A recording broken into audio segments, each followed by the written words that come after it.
Hello everyone, स्वागत है आप सभी का MAS मैथ्स क्लासेस में। मैं हूं आपका फ्रेंड और आपका टीचर आकिल सैफी। देखिए, अभी तक जो हम पढ़ रहे थे डिफरेंशिएशन, उसके सभी प्रकार के क्वेश्चन खत्म हो चुके हैं, यानी डिफरेंशिएशन पूरा हो चुका है। बस डिफरेंशिएशन के लास्ट में जाकर हमारे पास दो थ्योरम बचती हैं। उन थ्योरम के बारे में हम आज पढ़ेंगे।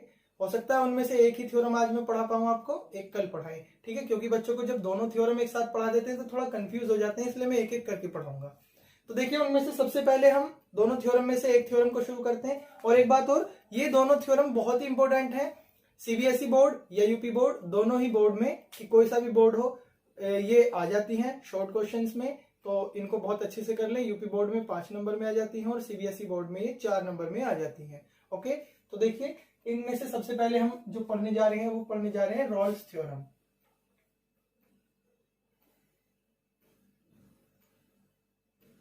इसे हिंदी में हम रॉल्स थ्योरम या रोले का प्रमेय भी कह सकते हैं, रोले का प्रमेय। तो देखिए, रॉल्स थ्योरम या रोले का प्रमेय क्या होती है? बहुत ही इजी है, ध्यान से समझेंगे। इफ, मैं एक बार स्टेटमेंट लिख देता हूं इंग्लिश में, फिर हिंदी में समझा दूंगा उसको।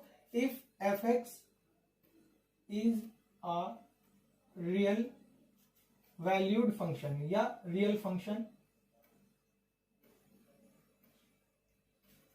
in the interval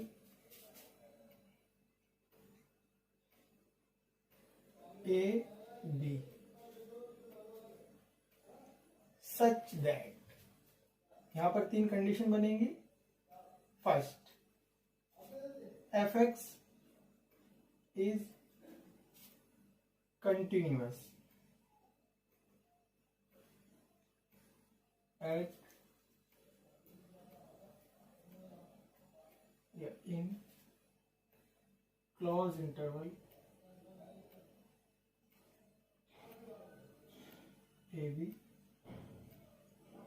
एक बार मैं स्टेटमेंट लिख देता हूं, फिर सारा समझाऊंगा आपको। Second, f(x) is differentiable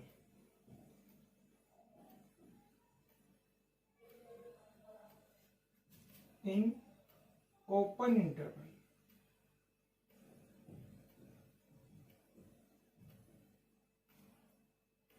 A B। Third, f(x)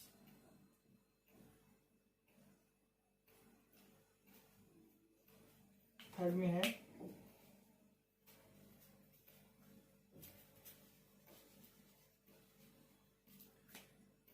f(a) equals to f(b), then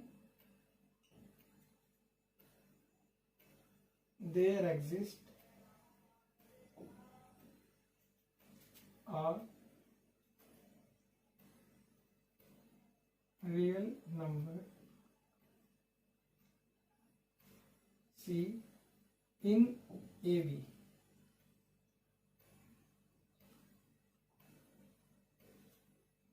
such that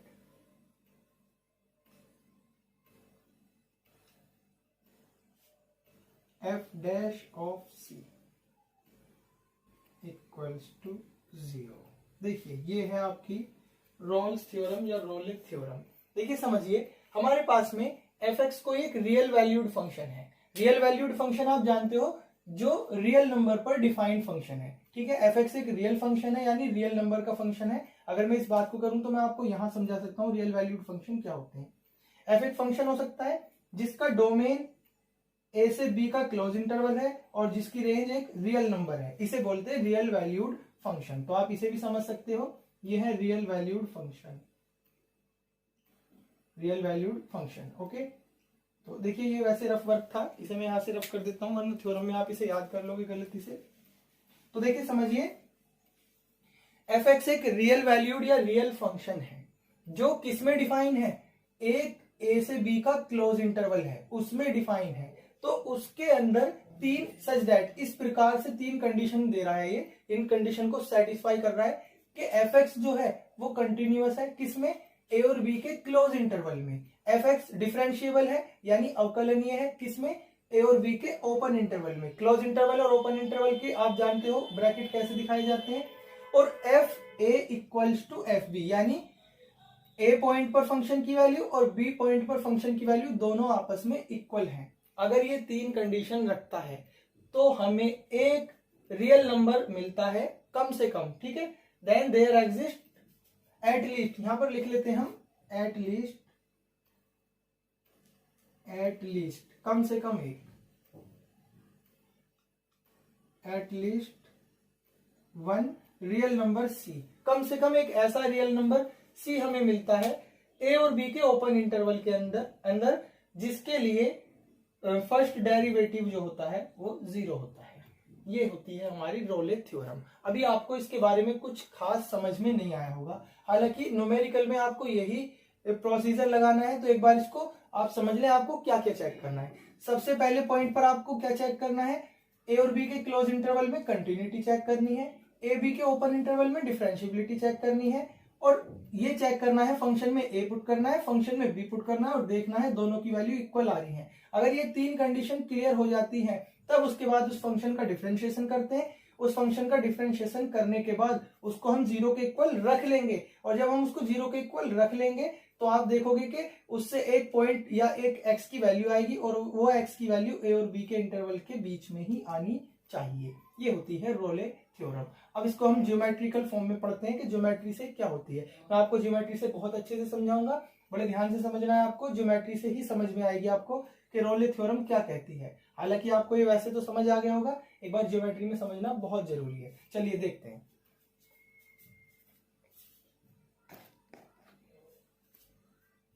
देखिए आपके पास में कोई फंक्शन ऐसे दिया हुआ है, सपोज दैट ये x की वैल्यू है यहां पर a, x equals to a है यहां, और यहां पर गिवन है x इक्वल्स टू b। कोई फंक्शन हमारा इस तरह से चल के गया, पीछे से चल के आ रहा था ये सपोज दैट, और ऐसे निकल गया। अब आपने देखा ये ऊंचाई जो है ये है एफ ए की वैल्यू, ये ऊंचाई है एफ बी की वैल्यू। तो हमें इस तरह से सेटअप करना है कि हमें देखो यहां पर गिवन है एफ ए और एफ बी। एफ ए का मतलब हो गया ये वाली ऊंचाई, एफ बी का मतलब हो गया ये वाली, क्योंकि आप जानते हो ये तो एक्स है और ये एफ एक्स है। तो आप यहाँ एफ ए रखोगे तो ये वाली ऊंचाई एफ ए और ये वाली ऊंचाई एफ बी। तो आपने देखा ये दोनों इक्वल होनी चाहिए, इसलिए मैंने ऐसा ही बनाया है। अब आप कह रहे हो कि सर ऐसा नहीं, फंक्शन तो कुछ और भी हो सकता है। चलिए फंक्शन की एक और कंडीशन बना लेते हैं। देखिए फंक्शन ये भी हो सकता है, ये x इक्वल्स टू ए की वैल्यू है और ये x इक्वल्स टू बी की वैल्यू है। हो सकता है आपकी बार आपका फंक्शन ऐसे ना होके ऐसे हो जाए, ये हो सकता है फंक्शन।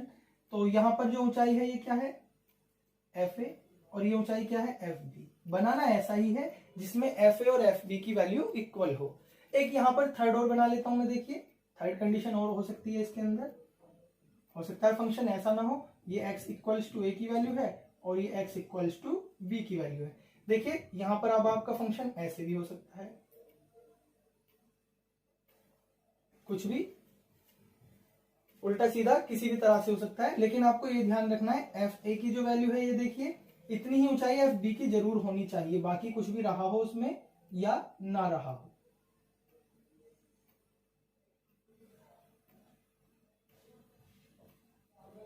ये देखिए बाकी आगे वो कैसे भी जा रहा है हमें पता नहीं उसका मतलब, बस हमें इतना पता है कि एक्स एफ ए यानी x इक्वल्स टू ए और x इक्वल्स टू बी पर ऊंचाइयां फंक्शन की इक्वल होनी चाहिए। कंडीशन है फंक्शन इसी तरह से होना चाहिए कि वो क्लोज इंटरवल में कंटिन्यूअस होना चाहिए। कंटिन्यूअस होने का मतलब ए और बी के बीच में कोई भी पॉइंट पर आप देख सकते हो ब्रेक नहीं हो रहा है ये फंक्शन। आप पढ़ चुके हो कंटिन्यूटी एक ऐसा ग्राफ होता है जो जिस पॉइंट पर कंटिन्यूअस होता है वहां पर वो ब्रेक नहीं होना चाहिए, बिना मार्कर या पेन उठाए चल जाए बन जाए। तो आपने देखा यहां से यहां तक ये बिना पेन उठाए बन गया, यहां से यहां तक बिना पेन उठाए बन गया, बिना पेन उठाए बन रहा है। तो कंटिन्यूअस है ये ए से बी के क्लोज इंटरवल में। ए से बी के ओपन इंटरवल में वो क्या होना चाहिए डिफरेंशिएबल। देखो डिफरेंशिएबल किसे कहते हैं, अभी तक आप बार बार डिफरेंशिएशन आपने पढ़ा होगा। डिफरेंशिएबिलिटी क्या थी, डिफरेंशिएशन का मतलब होता है किसी भी फंक्शन का स्लोप, किसी भी फंक्शन का स्लोप। हिंदी में अगर हम बात करें तो किसी भी फंक्शन का स्लोप से मतलब होता है किसी भी फंक्शन की प्रवणता या ढाल। ठीक है, बात समझ में आई। जैसे आपने पढ़ा होगा स्ट्रेट लाइन के अंदर m slope of the line, इसी तरह से किसी फंक्शन का स्लोप होता है। अब आप देख सकते हो यहां से यहां तक इस इंटरवल के बीच में फंक्शन ने कोई स्लोप तो रखा होगा, कोई ढाल, कोई गोलाई, कोई ढलान तो रखा होगा, यहां भी रखा होगा, यहां भी रखा होगा। तो आपने क्या देखा, एफ एक्स जो है ए से बी के इंटरवल में कंटिन्यूअस भी है, यहां से दोनों तीनों से समझ में आ रहा है, डिफरेंशिएबल भी है। एफ ए और एफ बी इक्वल है, हमने इसी तरह से बनाया है कि एक्स बराबर ए पर और एक्स बराबर बी पर ऊंचाइयां इक्वल हैं। कोई से भी एक को देख लो, आपको तीनों एग्जाम में लिखने की जरूरत नहीं है। बात आती है सिर्फ इसे चेक करने की। अभी मैं आपको बता चुका हूं कि डिफरेंशिएबिलिटी या फर्स्ट डेरिवेटिव का मतलब क्या होता है, स्लोप। फर्स्ट डेरिवेटिव का मतलब होता है स्लोप। स्लोप मीन्स प्रवणता, ठीक है, या ढाल।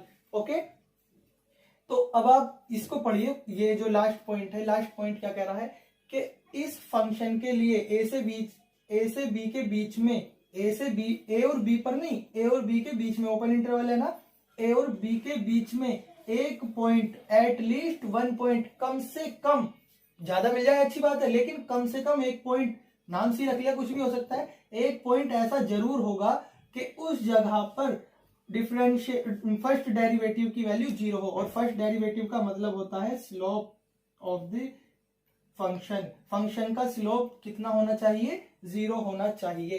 स्लोप कैसे निकाला जाता है, स्लोप को कैसे पता लगाएंगे हम, स्लोप को पता लगाया जाता है टेंजेंट, एक स्पर्शी खींचकर। अब देखिए जरा, इस फंक्शन में मैंने यहां पर एक स्पर्शी खींची, ये तिरछी आ गई। अब एक्स एक्सिस से देखो, ये तो एक्स एक्सिस से कोई एंगल बना रही है, और कोई एंगल बना रही है तो 0 नहीं होगी, यहां पर खींची नहीं होगी।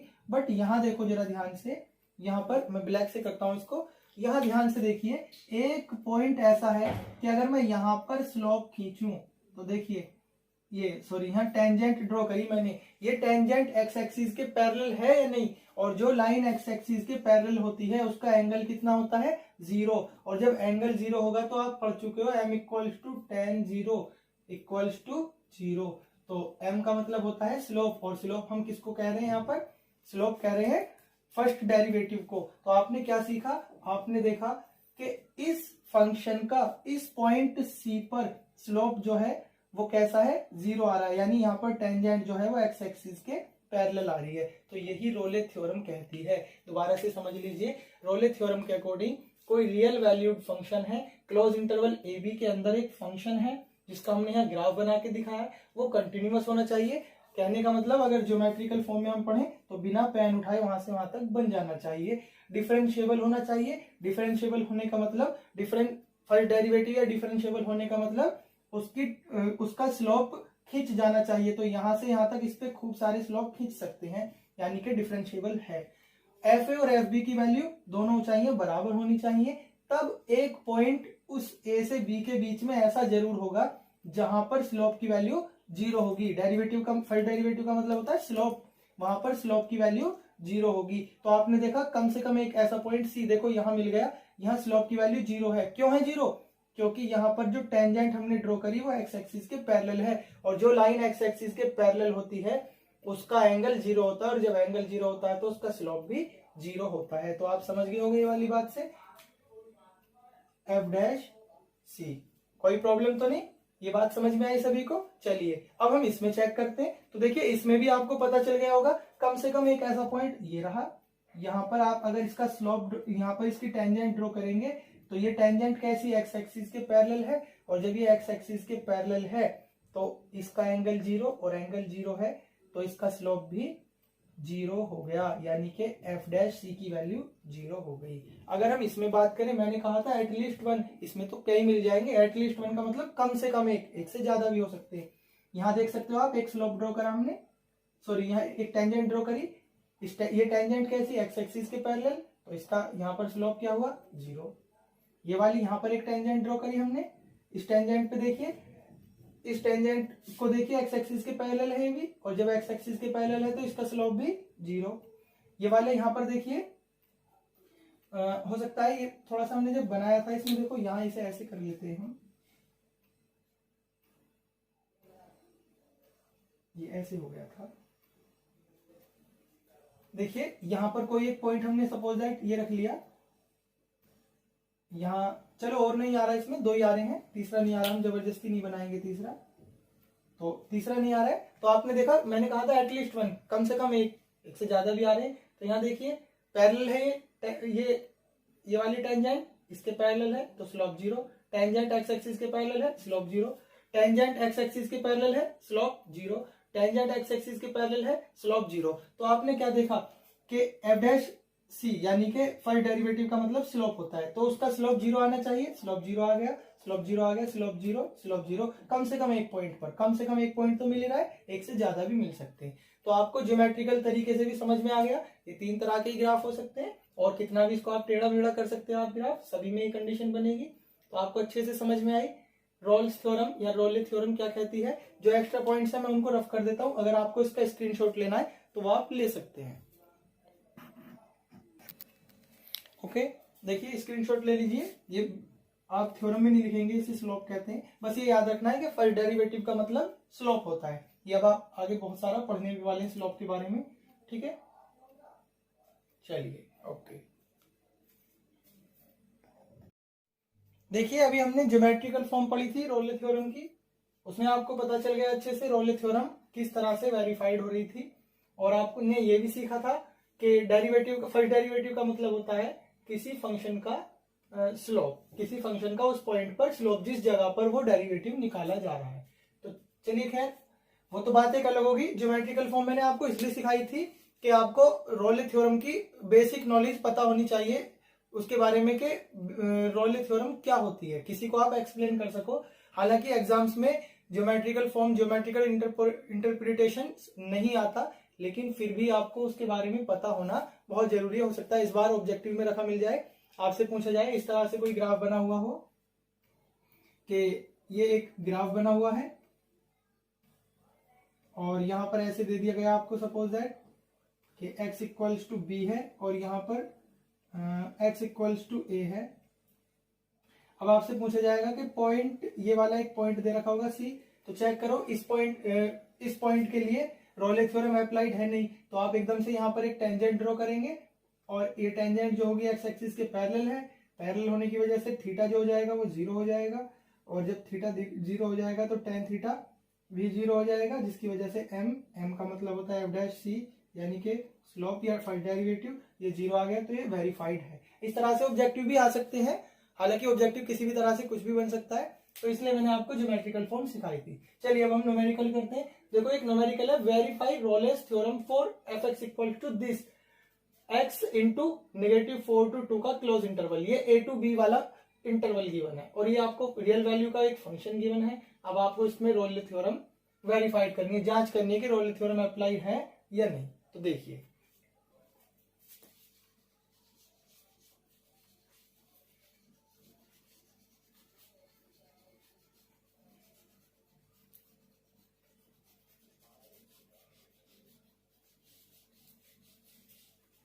देखिए मैं आपको बता चुका हूं, मैं यहां पर लिख देता हूं वो सारे पॉइंट्स जो जो आपको चेक करने। सबसे पहले आपको कंटिन्यूटी चेक करनी है, कंटिन्यूअस है या नहीं, कौन से इंटरवल में, क्लोज इंटरवल में, ए से बी के में। सेकंड नंबर पे आपको चेक करनी है डिफरेंशियबिलिटी, अवकलनीयता, पहले पे सांतत्यता दूसरे पर अवकलनीयता, डिफरेंशियबिलिटी ए से बी के ओपन इंटरवल में। थर्ड पे आपको चेक करना है क्या f a equals to f b है। फोर्थ नंबर पे आप जानते हो, फोर्थ नंबर पे एक सी पॉइंट निकल के आता है ए से बी के ओपन इंटरवल में, ऐसा निकल के आता है कि उस पर डेरिवेटिव की वैल्यू 0 होनी चाहिए। अब ये पॉइंट आपको ढूंढ के लाना है, इसके लिए आपको डेरिवेटिव निकालो और डेरिवेटिव को 0 के इक्वल रखो, x मिलेगा, वो x इसके अंदर होना चाहिए। तो देखिए सबसे पहले हम इन 3 पॉइंटों को करते हैं। सबसे पहले कंटिन्यूटी चेक करेंगे ए से बी में, तो आपको कंटिन्यूटी चेक नहीं करनी। याद करो जब मैं कंटिन्यूटी करा रहा था आपको मैंने बताया था कुछ फंक्शनों को डायरेक्ट याद रखोगे, कंटिन्यूअस है, डिफरेंशिएबल है, और उनको आप डायरेक्ट ही यूज करोगे। आगे मैंने ये भी बोला था मेरी प्रीवियस वीडियो में, आप इसको चेक भी कर सकते हैं। तो देखिए जरा यहाँ पर ये एक पॉलिनोमियल फंक्शन है और पॉलिनोमियल फंक्शन हर रियल नंबर के लिए कंटिन्यूअस होता है, तो आप लिख देंगे F x is a polynomial function which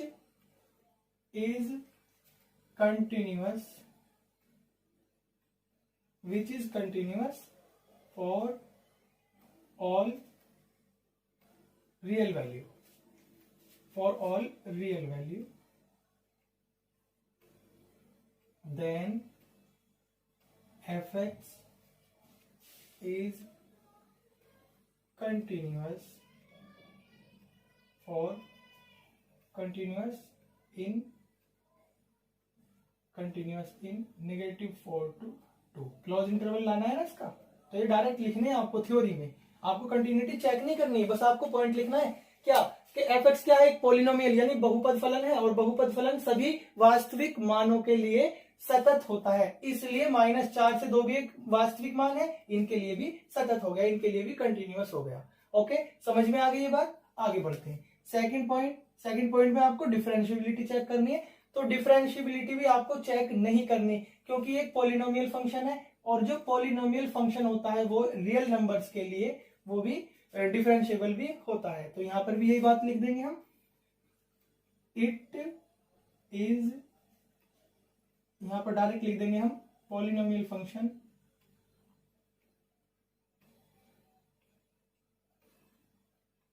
also differentiable for real number, for all real number, okay, for all real numbers, then fx is differentiable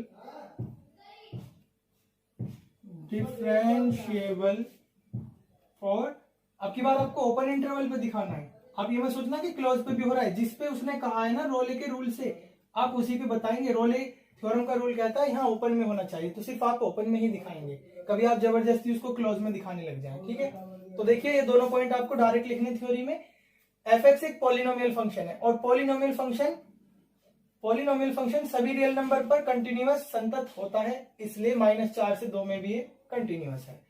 fx एक polynomial function है, और पॉलिनोमियल फंक्शन जो होता है वो हर एक रियल नंबर के लिए डिफरेंशिएबल भी होता है, इसलिए -4 से 2 के ओपन इंटरवल में भी ये डिफरेंशिएबल होगा। 2 पॉइंट क्लियर हो गए, दोनों पे मैं राइट लगा देता हूँ, आपको रफ पे लिखना चाहो लिख लो, पॉइंट याद कर लेना, इसी तरह आपको चेक करने, 1-2 पॉइंट हो गए। थर्ड पॉइंट में आपको एफ ए और एफ बी निकालना है। अब आपको अच्छे से पता है, देखिए ए की जो वैल्यू है वो -4 है, बी की जो वैल्यू है वो 2 है, अब आपको एफ ए निकालना है, एफ ए का मतलब आप समझ गए होंगे, एफ ए का मतलब है, डायरेक्ट लिख देते हैं हम यहाँ पर, एफ -4 निकालना है, एफ ए का मतलब एफ -4, तो फंक्शन में रख देते हैं -4 स्क्वायर प्लस 2 इंटू -4 और -8, तो आपने देखा एफ -4 की जो वैल्यू निकल के आ गई 16, -8 0 आ गई। अब आपको किसकी वैल्यू निकालनी है, एफ बी का मतलब F2 रख देते हैं, 4 प्लस 2 इंटू 2, चलिए एक बार ऐसे लिख लेते हैं, 4 प्लस 4 8 -8, ये भी 0 आ गई। तो आपने क्या देखा, F -4 यानी एफ ए और F2 यानी एफ बी, एफ ए और एफ बी भी इक्वल आ गए, थर्ड पॉइंट भी वेरीफाइड हो गया। आगे बढ़ते हैं, अब आपको क्या करना है, ये वाला पॉइंट वेरीफाइड करना है। तो देखिए जैसे लिखा हुआ है ऐसे नहीं करते हम, इसमें उल्टा करते हैं हम क्या करते हैं, डेरिवेटिव निकालते हैं, डेरिवेटिव से एक x की वैल्यू निकालते हैं, चेक करते हैं वो x की वैल्यू इस इंटरवल के बीच में होनी चाहिए, ओपन में, क्लोज में नहीं, ओपन में, ठीक है। तो हम क्या करेंगे, फोर्थ पॉइंट के लिए हम फोर्थ पॉइंट, या तो इसका फोर्थ पॉइंट नाम रख दो या डायरेक्ट ही हम कर लेते हैं, इसका डेरिवेटिव निकालते हैं, एफ डैश एक्स, नाउ करके लिख देना, नाउ एफ डैश एक्स आपको पता है कैसे निकलेगा, 2x डायरेक्ट कर लेते हैं हम, डिफरेंशिएशन आपने सारा खत्म कर लिया है, प्लस 2 बन जाए 2, -8 कांस्टेंट है, 0 आ गया। अब आपको क्या करना है, इसको 0 के इक्वल रख लेना है, f dash x equals to 0, तो यहां से 2x plus 2 equals to 0, x की वैल्यू आ गई -1।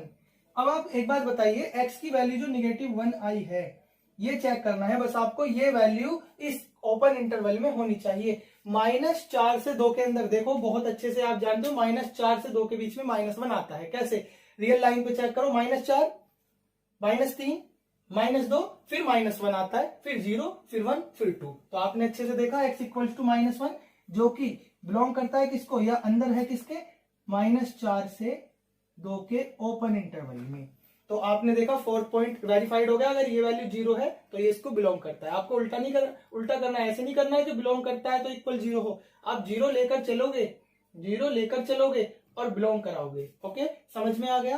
तो आपने क्या देखा, अब आप लिख सकते हो रॉले थ्योरम वेरीफाइड, रॉले थ्योरम वेरीफाइड। तो बहुत सिंपल क्वेश्चन है, इसमें 5 नंबर में आता है कितना सा क्वेश्चन, तो इसे अच्छे से आप कर सकते हो। ओके, इसका स्क्रीनशॉट ले लीजिए। देखिए एक क्वेश्चन और देखते हैं।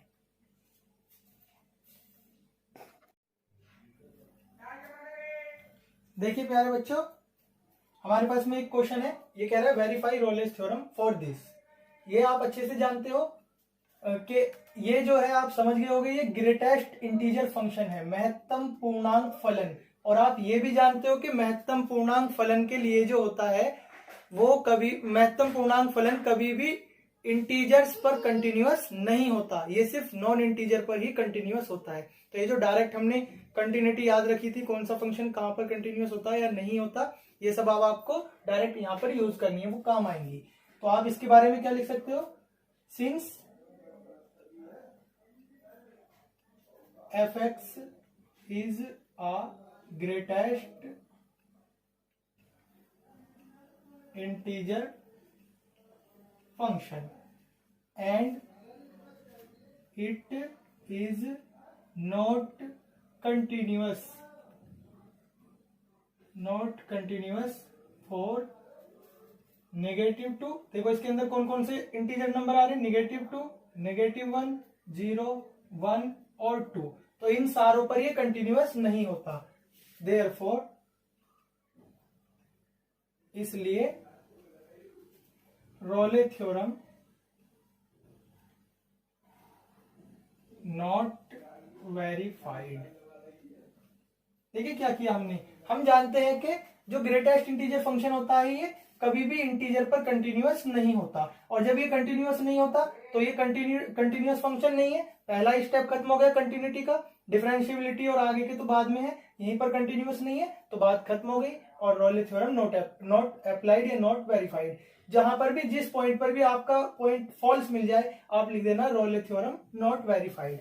अब देखिए क्वेश्चन ये है, बहुत ध्यान से समझेंगे, बहुत अच्छा क्वेश्चन है। एक फंक्शन है इफ, यहां पर हम भूल गए लिखना, मैं लिख देता हूं if f such that, f एक ऐसा फंक्शन है जिसका डोमेन -5 से 5 का क्लोज इंटरवल है और जिसकी रेंज रियल नंबर है। तो रियल वैल्यूड फंक्शन हुआ ये भी, ये तो अच्छे से जानते हो। ये डिफरेंशिएबल है differentiable function. And if f dash x does not vanish anywhere, vanish का मतलब होता है जीरो हो जाना, यानी ये कह रहा है f डैश x की वैल्यू कहीं पर भी जीरो नहीं होती है। देन प्रूव दैट f -5 और f5 दोनों इक्वल नहीं है। मैं इसको एक बार फिर से समझा देता हूं। एक फंक्शन है जिसका डोमेन -5 से 5 है और रेंज रियल नंबर है, ये अवकलनीय डिफरेंशिएबल फंक्शन है, और जो जिसका f डैश जिसका डेरिवेटिव कहीं पर भी जीरो यानी वैनिश नहीं होता है। तो आपको प्रूव करनी है ये बात, ठीक है। सबसे पहली कंडीशन लगाओगे रोले थ्योरम के अकॉर्डिंग। रोले थ्योरम के अकॉर्डिंग सबसे पहली कंडीशन क्या होती है, कंटिन्यूटी। तो आप यहां पर लिख दोगे f इज कंटिन्यूअस। कंटिन्यूअस क्यों है, क्योंकि आप जानते हो कोई फंक्शन अगर डिफरेंशिएबल है तो कंटिन्यूअस रहा होगा। ये बात मैं आपको समझा चुका हूं 10th और 12th क्लास का एग्जांपल देके, कि अगर कोई 12th में है तो 10th पास करके आया ही होगा। तो अगर डिफरेंशिएबल है तो उससे पहला स्टेप था कंटिन्यूटी, वो तो रहा ही होगा, कंटिन्यूअस है। सेकंड में उसने खुद ही गिवन है differentiable, f is also differentiable. देखिए बहुत अच्छा क्वेश्चन है, बड़े ध्यान से समझेंगे। इस क्वेश्चन में आपको ये पता चलेगा कि ज्योमेट्री मैंने आपको क्यों सिखाई, उसके बिना आपको ये समझ में ही नहीं आता। थर्ड पॉइंट पर चलते हैं हम। थर्ड पॉइंट के बारे में वो हमसे कह रहा है थर्ड पॉइंट हमारे पास में जो होता है f -5 और f5 इक्वल होने चाहिए, लेकिन हम उस कंडीशन को अभी नहीं पढ़ेंगे, हम सिंपल ये पढ़ते हैं f dash x does not vanishes, ठीक है। तो यहां पर लिखेंगे f dash x does not equal 0, ये कहीं पर भी जीरो नहीं होता है। और जब ये जीरो नहीं हो रहा है तो आप समझ गए इसमें रोले थ्योरम वेरीफाइड नहीं हो रही। रोले थ्योरम वेरीफाइड नहीं हो रही तो कोई और कंडीशन भी इसमें कंप्लीट नहीं रही होगी, वो ये नहीं रही होगी। अब इसे चेक करते हैं कि ये कंडीशन इक्वल क्यों नहीं है। तो देखो इसको ज्योमेट्री से समझेंगे हम, ज्योमेट्री से पता चलेगा हमें कि ये ऐसा क्यों नहीं था। देखिए मैं यहाँ पर इसका एक ग्राफ बना के दिखाता हूं आपको, बहुत ही इजी है, एकदम से समझ में आ जाएगा आपको। सपोज दैट ये x इक्वल्स टू -5 है जो a होता है, ये x इक्वल्स टू +5 है। अब आप अच्छे से जानते हो जो हमें ग्राफ ड्रॉ करना है वो कंटिन्यूअस है, यानी कि बिना पेन उठाए बनाना है, बन जाएगा। डिफरेंशिएबल है, यानी कि उसका क्या बोलते हैं स्लोप एग्जिस्ट होना चाहिए, बिल्कुल होना चाहिए। बट उसने ये कहा है कि उसका डेरिवेटिव या उसका स्लोप कहीं पर भी 0 नहीं है। 0 होने का मतलब आप जानते हो ना, एक्स एक्सिस के पैरेलल टेंजेंट वो कहीं नहीं लाता ऐसा। तो सपोज दैट यहां से अगर उसने ग्राफ ऐसे शुरू किया और ग्राफ ऊपर को बढ़ता गया, तो वो क्या कह रहा है कि कहीं भी ऐसा पॉइंट नहीं है जहां पर भी उसका स्लोप 0 आए। तो देखो स्लोप 0 कब आता है, जब ग्राफ ऊपर चढ़ता चढ़ता नीचे को जाए, क्योंकि जैसे नीचे जाएगा आप तुरंत कह दोगे यहां पर ये पैरेलल हो गया, और पैरेलल हो गया तो इसका स्लोप 0 हो गया। बट उसने हमसे मना करा है कि स्लोप 0 नहीं है। स्लोप 0 नहीं है तो टेंजेंट पैरेलल नहीं है, और जब टेंजेंट पैरेलल नहीं है एक्स एक्सिस के, तो ये ग्राफ कभी भी ऊपर चढ़ते चढ़ते नीचे नहीं आया होगा, और जब ये नीचे नहीं आएगा तो ऊपर ही ऊपर को चलता जाएगा। और आपने देखा जब ये ऊपर ऊपर चलता गया तो x इक्वल्स टू -5 पे वैल्यू कितनी है ये, और x इक्वल्स टू 5 पे वैल्यू कितनी है ये। तो आपने क्या देखा, f -5 और f5 दोनों क्या इक्वल है, नहीं है ना। तो इसी से आपको पता चल गया। अगर आप कहते हो कि सर ग्राफ अगर शुरुआत से नीचे की तरफ को चलना शुरू करे तो भी वही बात है। देखो उसके लिए मैं यहाँ पर फिर से समझा देता हूँ एक दूसरा ग्राफ बना के। ये x इक्वल्स टू -5 है और ये x इक्वल्स टू 5 है। सपोज दैट ग्राफ ने यहाँ से नीचे की तरफ को चलना शुरू किया, नीचे की तरफ को जब ये चलना शुरू करेगा तो इस ग्राफ को नीचे चलते चलते ऊपर को जाना जरूरी है। अगर ये ऊपर नहीं जाएगा, देखिए ये ग्राफ यहां से नीचे, आपने कहा कि ऊपर की नहीं सर नीचे का ग्राफ बनाइए, तो हम नीचे की तरफ जब चलेंगे तो स्लोप 0 होना चाहिए। स्लोप 0 कब होगा, जब वो पैरेलल आए, टेंजेंट पैरेलल नीचे चलते चलते जब ही तो आएगा जब नीचे जाता जाता ऊपर जाए। अब जब वो टेंजेंट पैरेलल नहीं आ रही तो ये नीचे जाता जाता ऊपर नहीं आएगा, तो नीचे को ही चला जाएगा। और जब ये नीचे चला जाएगा तो आपने देखा यहाँ पर वैल्यू f -5 की ये है और f +5 की ये है, तो दोनों वैल्यू इक्वल नहीं है। तो आपको इससे समझ में आ गया होगा। अब हम इसको थ्योरी में लिख देते हैं, f इज ऑल्सो डिफरेंशिएबल, ठीक है, बट यहां बट करके लिख देंगे, but f' is not equal to 0। ये 0 नहीं है, देन ग्राफ, यहां पर हम लिख देंगे इसको थ्योरी में, graph of f is strictly, देखो ब्लैक में मैं थ्योरी लिख रहा हूं, वैसे आपको पता है रेड में हमने पूरा ग्राफ बना हुआ है, तो दोनों को मिक्स मत करना। Graph of f is strictly decreasing और स्ट्रिक्टली इंक्रीजिंग,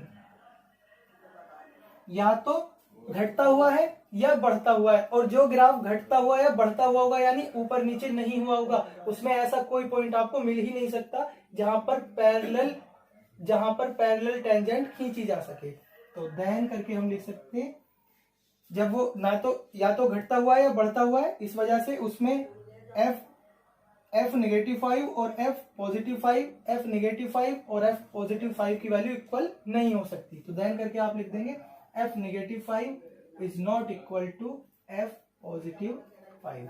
तो आपने देखा इस तरह के क्वेश्चन है, इसमें आपको लग रहा होगा बड़े अजीब से, कुछ भी अजीब नहीं है। आपको ज्योमेट्री को और थ्योरी को दोनों को अच्छे से समझ के चलना है। इन न्यूमेरिकल को आप एक बार फिर से करके देख ले। कुछ क्वेश्चंस मैंने आपको सिंपल टाइप के दिए जो बोर्ड एग्जाम में आते हैं, उन्हें आज आप करके देखिए। कल आपकी चलेगी मीन वैल्यू थ्योरम। ओके।